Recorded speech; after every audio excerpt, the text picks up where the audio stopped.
Edhe agjërimi ka fshehtësitë, urtësitë dhe qëllimet e tij, e që për disa prej tyre na ka treguar vetë Allahu i madhëruar, kur në njërin prej ajeteve të tij thotë: O ju të cilët keni besuar, u është bërë obligim agjërimi, ashtu siç ishte edhe tek ata që ishin para jush, në mënyrë që të bëheni të devotshëm. Pra,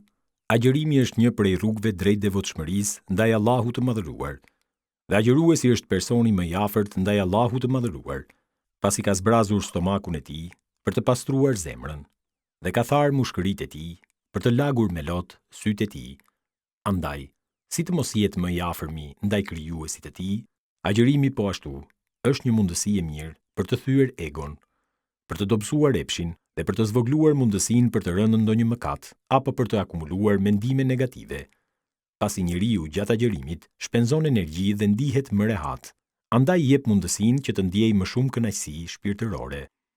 Prej urtësive të shumta të agjërimit është edhe ajo se ai i mundëson agjëruesit të ndjejë urinë,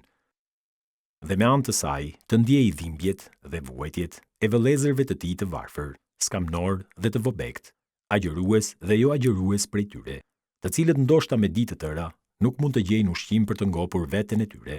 Andaj, kjo e bën agjëruesin që të jetë në përkrahjen e tyre, në ndihmën e tyre dhe në shërbimin e tyre, duke u zgjatur dorën e ndihmës dhe të mbështetjes vëllazërore dhe humane.